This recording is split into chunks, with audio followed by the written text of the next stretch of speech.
What might be Hayao Miyazaki's very last film with Studio Ghibli has finally released in theaters here in the US, and I've had an opportunity to watch it. Question is, does it live up to the hype? Let's talk about it.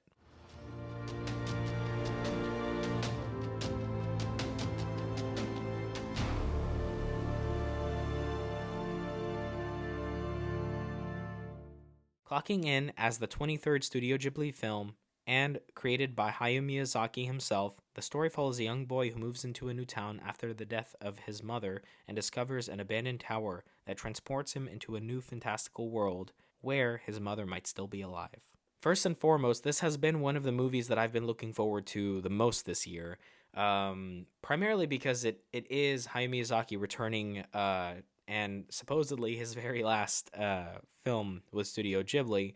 And you can definitely tell that he put his heart and soul into this movie because the artwork alone is peak Miyazaki and is almost up there with Spirited Away, Princess Mononoke, Howl's Moving Castle. The art is just really beautiful to look at.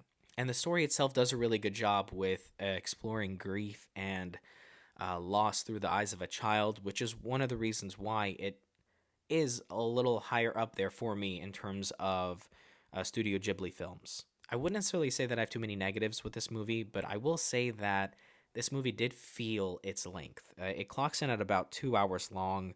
And one of the main reasons why I feel like you can feel the 2 hours in this is because it is jam packed with so many different story elements, a lot of different plots. Some of the characters aren't introduced until the very end or close to the middle end of the movie, which I don't feel like were super necessary. A lot of the scenes with the pigeons, just to me, I think it just dragged the movie and deterred it from the main story, and it just really didn't flow well for me personally. One of the other things I wanted to mention is that a lot of Studio Ghibli films have iconic scores, music that you can listen to and remember what movie that music's from.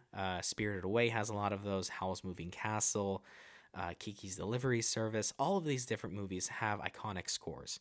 This movie, for me, as I was listening to it as the movie went on, nothing really stood out to me as something that will be memorable later on whenever I want to sort through the Studio Ghibli library of film scores.